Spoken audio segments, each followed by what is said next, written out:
So who would you say is a Kansas City icon? Who is somebody that you're like, this guy is the blueprint, or this guy has a lot of admirable qualities to look up to? Man, some legends in Kansas City, like artists wise. Okay, I say Tech N9ne. Tech N9ne, baby. Man, I say Tech N9ne, Rich the Factor. You got Let's first pause on Tech N9ne, because I've only been to probably four rap shows in my whole life where I was in the crowd going crazy, and 3 of them were Tech N9ne concerts. That man is the ultimate entrepreneur. Like, he got totally blackballed by the industry. Yep. One of the most talented guys of his era, and he created this huge underground independent structure that he's a consistent Forbes list rapper. Yep. What has that been like, having a guy in your own city like show everyone how it can be done? Man, people, it's inspirational for real, bro. Just seeing that's another thing why I'm getting my team together, how I'm getting it together, because like Tech N9ne, bro, if people don't know, man, he got one of the biggest merch companies in the world, bro. Like, you know what I'm saying? As an independent musician, you know what I'm saying? An independent record label. So Strange Music has done a lot of fantastic business moves, and what I love about them, and I feel a little bit about our brand in a way too, is like I feel like I never was accepted by like the mainstream. Like, we were always the underdog. YouTube was almost, I was a video away from getting kicked off permanently on YouTube, and I thought, like, how the hell am I about to get kicked off? And all we're really doing is talking to real life people and getting their story and showing you the raw shit of what's going on in this world. Like, how is that something that I'm going to get kicked off for? And so that's like that underdog mentality of like, okay, we have to build up all the streams, because if one stream gets shut off, I got to keep this thing going. Yep. This is what pays the bills, the mortgage, everything.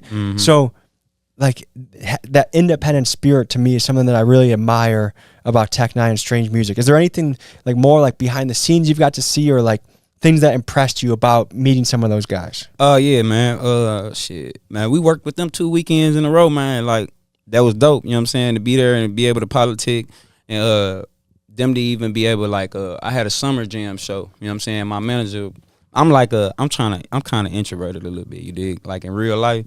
Being a rapper is an interesting profession. Yeah, then for you. I know, right? You know what I'm saying? And one day we was at, I had got booked for this summer jam show by my boy FSP Bastille. Shout out Bastille. And man, it was so many dope artists on that jam. And I was walking up to the stage, and I'm with both of my managers, and we just walking. And my manager's like, well, I got tapped on my shoulder, and I look at this Tech N9ne. He's like, man, do your thing. You know what I'm saying? He's like, do your thing. Went up there, killed it, came back down. He like, bro, you know what you're doing already. You know what I'm saying? Keep grinding. And from somebody from that type of level to tell me that already, boy, I took that and ran with it. I'm like, man, Tech N9ne told me I know what I'm doing. That means I'm a good judgment at things. You know what I'm saying? That's wind in your sails, you know? Yeah. I think one thing that I'm taking out of that story that I think is really important for us as men is to give encouragement to each other. Yeah. Because I think encouragement is some of the strongest push that anybody can ever get. Is like, you're doing the right thing, you got this, keep going. It's not going to be an easy journey, it's not going to be an easy road, but if you keep going, you're going to be just fine. Because I think probably the biggest battle in any part of life is not quitting too early. And I think another thing I've been able to see in this YouTube world and the rap world is like, I don't think you want to blow up overnight. I don't think that's good for you. Facts. I'm thinking of Designer, the guy that made the Panda song. Yeah. He blew up extremely quickly, and then he came back down to earth. Yep. I would rather be the guy that takes like 7 years to cook up, and then I got 7 years.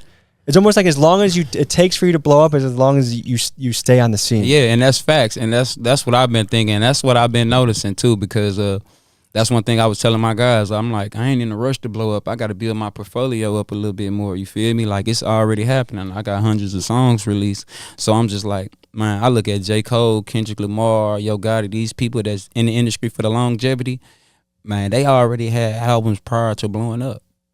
Yeah, I remember seeing a tweet of Kendrick Lamar's. It was like, yo, shout out everybody for giving me 500 followers on Twitter or something like that. I seen that. And then you see where he is now, and I think that's everybody. Everyone starts from 0 followers, and their trajectory. Like if you're honest enough with your own skills, Mm-hmm. if you know where to improve, if you stay consistent. Staying consistent is one of the biggest things as well. My friend Certified Trapper is coming out of Milwaukee. And what I love about him, it's entirely do it yourself. Like he controls all aspects. He's the producer, he's the beat maker, he makes his own music videos. There is no one that's standing in the way between him and his success.